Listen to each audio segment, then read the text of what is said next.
One हंस जो cremation ground है मैं वहाँ खड़ा हुआ हूँ। मेरे साथ कुछ लोग हैं जो दुखी भी हैं धर्म जी के जाने में और उनको शिकायत भी है। सबसे पहले आपसे पूछूंगा, आप कहाँ से आए हैं? सर मैं वर्ली से आया हूँ। दिल्ली से आए हैं जी सर। और मैं दिखाना चाहूँगा कि बहुत ही इनके आंखें आप देखें, ये बिल्कुल गम में इस वक्त डूबे हुए हैं। तो आपको धर्म जी के बहुत बड़े फैन रहे हैं? बहुत सर, बचपन से जब से पिक्चर देखना शुरू किया उनका ही पिक्चर देखता था, क्योंकि तो वो ही सबसे बड़े एक्शन स्टार थे। उन्होंने ही एक्शन लाया था। सच में देखो, दिलीप साहब खुद बोलते हैं कि मुझे काश धर्म जी जैसा बनाया होता।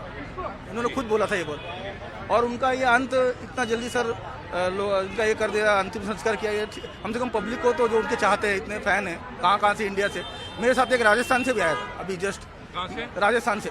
हाँ, वो अभी मेरे से ट्रेन में था। वो बोला कि मतलब मैं भी वहीं चल रहा हूँ, लेकिन इतना जरा हम पब्लिक को दर्शन के लिए रखना चाहिए। आपको दुख है इस बात का कि आप दर्शन नहीं कर पाए? नहीं, दर्शन नहीं, मतलब ऐसा जगह रखा होता है घर के बाहर कि कम से कम लोग देख सके कि हाँ धर्म जी तो इतने बड़े स्टार है। आप 65 साल से लोगों को चाहते हैं, अपने सोशल मीडिया में भी एक्टिव थे, लेकिन अब यही है कि दुख तो हो रहा है सर। जी, आप क्या बोलेंगे? मैं ऐरोली से आया हूँ, नई मुंबई। मेरे साथ में मेरी धर्म पत्नी भी है और मैं उनका जाना मेरे लिए आज ऐसा है कि आज 24 नवंबर, आज मेरे से कुछ खो गया है, मेरे जीवन से कुछ कोई चला गया है। तो धर्म जी जो थे मेरे जीवन का एक हिस्सा रहे। मैंने उनकी पहली फिल्म जागीर देखी थी कला मंदिर सेंटा क्रूज में, वो था 1984। वो टाइम है और आज से 41 ईयर्स तक मुझे उनके अलावा कोई पसंद नहीं आया। ये मेरा चाहे कोई रिश्तेदार हो, फ्रेंड सर्कल हो, मेरी जो पहचान बनी कि मतलब मैं फिल्मों में प्रशंसक रहा तो एक ही शख्स का रहा, वो धर्म जी का रहा। और उनका जाना और सडनली मतलब मेरी बेटी ने, I was on office job work, और मेरी बेटी का फ़ोन आया कि पापा धर्म जी नहीं रहे। तो ये मेरे लिए सबसे बड़ी शॉक थी। और उसके साथ में हुआ कि मैं सारे काम छोड़ के आनंद फानन में मैं अपनी वाइफ के साथ यहाँ चला आया उन्हें श्रद्धांजलि देने। लेकिन जैसे कि भाई साहब ने कहा कि उस चीज़ का हमें हमेशा मलाल रहेगा कि हमें उनके अंतिम दर्शन नहीं हुए। कुछ लोग भी हैं जो हमारे साथ बात करना चाहते हैं। क्या उम्र है आपकी, क्या नाम है? मेरा नाम उमेश पंड्या है और धर्मेंद्र जी हमारे लिए बहुत प्रेरणादायक है और उनका जाना एक बहुत क्षति पहुंची है हमें। और उनकी बहुत पिक्चर देखी हमने, शोले, उनका जय वीरू का याराना, बहुत आज हमें बहुत दुख हुआ है यहाँ पर आके। बट आके नाम है पर वो हमारे दिलों में हमेशा जिंदा रहेंगे मैम। Thank you. तो आप बात कर रहे हैं 70 के उस दौर का जहाँ पे एक एक्शन हीरो के तौर पे उनको देखा गया, इसीलिए गरम धर्म भी उनका नाम रखा गया। आप लोग किस दौर को याद कर रहे हैं, शोले? और मैं धर्मेंद्र जी को कम से कम 20 बार मिला हूँ उनके घर पे जाकर। अच्छा। मैं खुशनसीब हूँ कि मेरे पास सारे उसके फोटोज है। तो इस तरह से फैन से मिला करते थे वो घर पे? थे, उनकी एक भाषा होती थी और वो बोलते थे अरे आओ ऐसे हो, सामने से बोलते थे।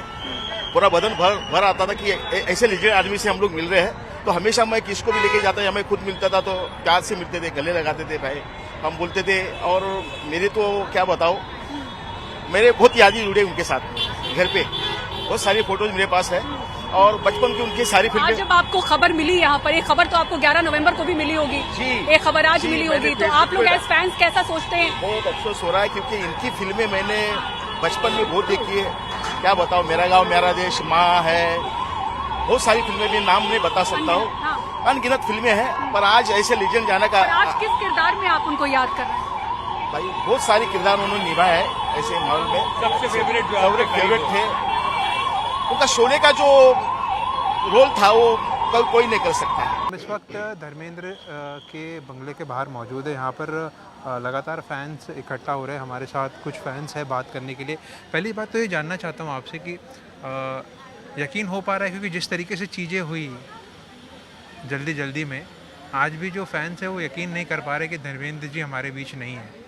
सर कैसा है, मेरे से भी ज़्यादा लोग फ़ैन हैं धर्मपा जी के, पर मुझे तो यकीन ही नहीं हो रहा है कि मतलब वो चले गए साहब। और मैं बहुत उनका इमोशनल मेरा अटैचमेंट था। मैं जब भी आता था वो हम लोग बाहर खड़े रहने का, मेरी मम्मी के साथ में जाने, मम्मी को भी लेके आने के, तो वो अंदर बुला कर एकदम मतलब बहुत ऐसा मेरा ऐसा लगता है मेरे दादा थे वो, मैं दादा ही बोलूँगा उनको।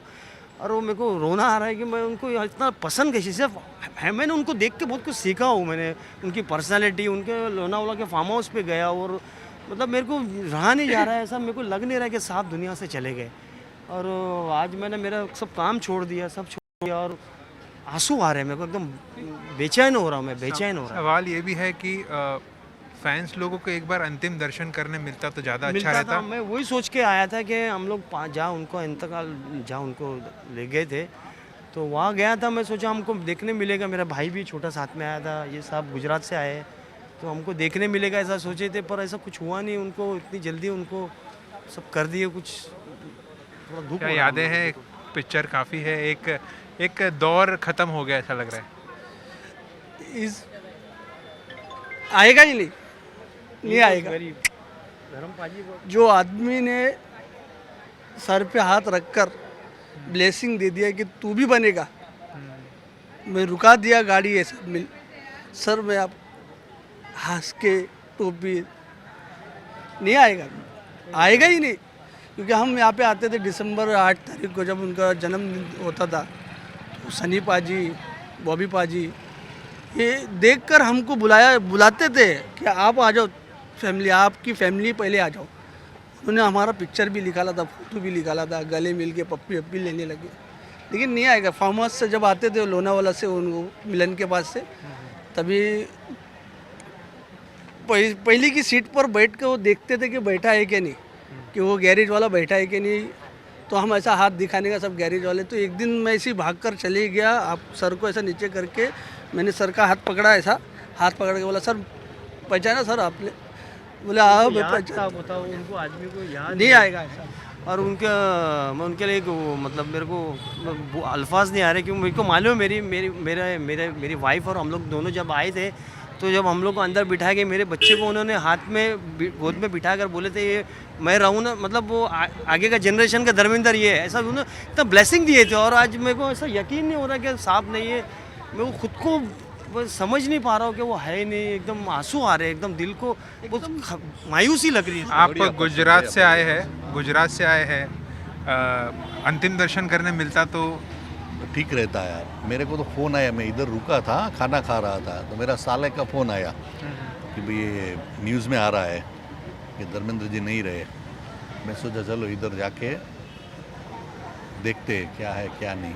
लेकिन बढ़िया पर्सन भैया, इसका कोई क्या बोलते हैं जवाब नहीं। ये आपको बोलूँ मैं 30 साल हो गया मेरे ख्याल से। मैं राजकोट से आया था, आरके स्टूडियो शूटिंग देखने गया था। इनका शूटिंग चल रहा था नौकर बीवी का। 3 दिन में साथ में था, तीनों दिन मेरे को बाजू में बिठाया और साथ में खाना खिलाया था। इतने डाउन टू अर्थ बोलो तो एकदम नोबल पर्सन, इसका कोई जवाब ही नहीं है। ऐसे क्या बोलते हैं, मतलब बेहतरीन एक्टर के साथ साथ एक ऐसे इंसान, ऐसी शख्सियत कि जो मालूम ही ना होने दे कि मैं एक इतना बड़ा एक्टर हूँ। डाउन टू अर्थ एकदम जबरदस्त। आदमी को पता ही नहीं चलेगा कि एक्टर है। मिलने के बावजूद वो बोल रहे कि सर तू बन जाएगा, खुशी से ड्राइवर को बोल, ऐसा बोलकर मुझे दरवाजा खिड़की खोल दिया, बटन दबा के हाथ मिला के एक दूसरे को पप्पी लेके ब्लेसिंग देकर बोले कि तू भी बनेगा, टेंशन नहीं ले तुम्हें। अब मैंने ये भी पूछा उनको, सर मैं आप मुझे पहचानते हो क्या? हाँ हम पहचानते तुम्हें, आप यहाँ पे गैरेज का काम करते हो। कितना उनको इतना माइंडेड आदमी, इतना शाह, वो भी 80 की उम्र में। तो बेहतरीन एक्टर होने के साथ साथ एक डाउन टू अर्थ पर्सनालिटी थे धर्मेंद्र, जो अब हमारे बीच नहीं रहे। यादें उनकी है, उनके जो तमाम फैंस हैं एक एक करके अपनी यादें बता रहे थे, किस तरीके से 8 दिसंबर को यहीं पर ये सब आकर इकट्ठा होते थे, उनसे मिलते थे, मुलाकात करते थे। लेकिन आज का दिन जब वो आए हैं, अगले 8 दिसंबर को नहीं होंगे, तो जो यादें हैं वो NDTV के साथ खास बातचीत में शेयर करते हुए उनके फैंस। कैमरामैन प्रवीण जी रोहित के साथ अभिषेक अवस्थी, NDTV इंडिया।